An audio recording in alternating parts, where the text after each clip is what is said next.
Here's the narration I owed you. وقال سعيد بن جبير عن ابن عباس في قوله. Sa'id ibn Jubair narrates from Ibn Abbas, الوسواس الخناس قال الشيطان جاثم على قلب ابن آدم فإذا سهى وغفل وسوس. So shaitan plants himself right above the heart of the human being, of the son of Adam, and as soon as the human being becomes lackadaisical, saha, lax, careless, wa ghafala, and becomes heedless and forgetful, waswasa, he puts in waswasa. And then, فَإِذَا ذَكَرَ اللَّهِ, and as soon as he remembers Allah, khanasa, he retreats back. He takes a step back. So when you remember Allah, shaitan takes a step back. You stop remembering Allah, shaitan takes a step forward. And he's never stopping. It's not like he sees an opening and says, yeah, I'm tired today. I don't want to do waswasa today. It's been a long few thousand years. He doesn't do that. And why he doesn't do that, we're going to learn in this ayah. Al-waswas al-khannas. Never takes a break. You're going to take a break from remembering Allah. He will not take a break from making you forget. He is working hard. He is working harder than any of us. So we have to fight back hard. It is not something that comes casually. The isti'adha from shaitan. And shaitan is really good at what he does. He's really good. You gotta appreciate the hard work he's putting in to throw people into hellfire. It's serious. One of the easiest manifestations of shaitan, I said, ego, right? Kibr was his problem and he wants to instill that into people. And one of the easiest ways to instill that into people is through anger. Anger is a manifestation of what? Ego. And shaitan is very good at making you angry. Have you ever seen a Muslim brother gets really angry? What are you supposed to remind them of? Say what? Say, A'udhu billahi min shaitan. When shaitan is really good with this guy, you know what he does? You say to the brother, hey brother, just calm down. Say, A'udhu billahi min shaitan. What are you saying? I'm possessed by shaitan? And he gets even more angry. And shaitan is sitting there laughing. I got him good. I got him. I even got him to stop saying, A'udhu billahi min shaitan al-rajim.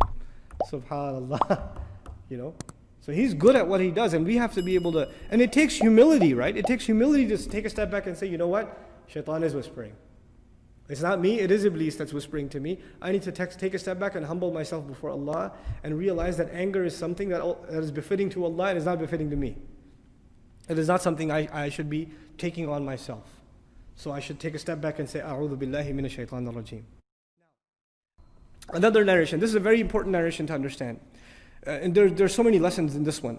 عن أنس في قصة زيارة صفية للنبي صلى الله عليه وسلم وهو معتكف خروجه معها ليلا ليردها إلى منزلها فلقيه رجلان من الأنصار. Okay, so the messenger goes in the night and he's returning his wife Safiya, the mother of the believers, رضي الله عنها, to her home.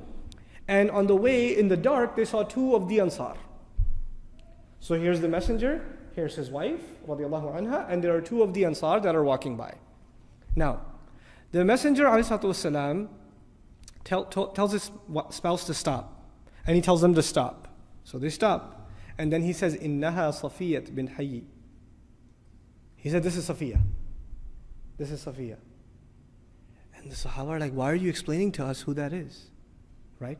So the Sahaba say, you know what they say? فَقَالَا, they both said, Subhanallah ya Rasulullah. Why did they say Subhanallah? Subhanallah, you don't have to explain to us.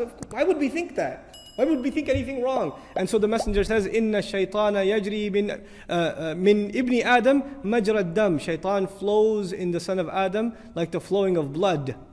Wa inni khashitu an yaqdhifa fi qulubikuma shay'a. And I fear that he will launch something into your hearts. What is that hadith teaching us? The messenger is cautious of the waswasa of shaitan, especially for the believers when it comes to them getting waswasa against who? Himself. And this is actually something that ties to what we started with. This skepticism about the sunnah is waswasa of shaitan against the messenger. Is waswasa of shaitan against the messenger of Allah ﷺ. And people fall victim to it. This waswasa is introduced to you. This surah tells us to look out for waswasa from two sources. From what two sources? Min al-jinnati wan nas. You'll have these websites by evangelical ministers and by atheists and murtaddeen and, people who left Islam and things like that, and they will quote all these hadith. Look what your messenger did. Look what he did in this hadith. Look what he did in that hadith. How can you believe he's a messenger? What kind of man was he? Etc., etc., etc., etc., etc. They'll say those things. and the people who don't have enough knowledge, and they don't remember Allah. More importantly, they don't remember Allah much, and the vacancy is there. They read that garbage, and what happens? Shaitan pours right in, puts the waswasa in, and their iman is shattered. Their iman is gone. The easier attack is not to attack iman in Allah. You know what the easier attack is? Iman in the Messenger of Allah. Accepting Allah is one thing. Accepting the Messenger is even further humility, because you have to accept a human being's authority now, who's going to be telling you what Allah wants from you. Right? And this waswasa comes in the time where we are living in a time of inflated egos. It's very easy to let that get in the way. That's really the psychological origin of, I like Quran, but Sunnah, I don't know. Quran from Allah, I can accept that much humility. But humility to a human being, to a messenger, I don't know. And his job was just to deliver, ma'adallah. You know, he just delivered the Quran, and everything else about him is his own personal business. I don't have to take that seriously. This is the attitude that is developed. Subhanallah. You'll find even subconsciously people will say, brother, I heard this and this is haram. And the shaykh will say, yes, it's haram. Is that in the Quran? They'll say, is it in the Quran? You know what they don't say? Is it in the Quran or the Sunnah? No? Sunnah is out. If it's not in the Quran, it's not that haram then. It can't be that haram because it's not in the Quran. That's the attitude that's developed. Subhanallah. This is waswasa of shaitan. This is a big waswasa of our time. And this is against the nobility and the place of the Messenger of Allah ﷺ, and he was afraid that the Sahaba would even get the wrong idea about his character, even though they know him like that. But shaitan is just that powerful. If he's that powerful against the Ansarul Madinah, who see Rasulullah ﷺ with their eyes, and he can get to them, he can't get to us. He can't get to us. We have to be careful. We have to watch out. Especially for the things that the Messenger showed specific concern for, we should be going out of our way to be concerned for those things.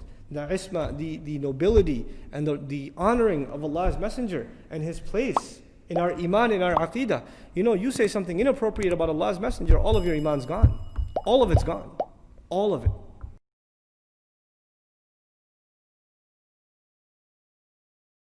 Download our mobile applications or register on our official website to get access to exclusive content.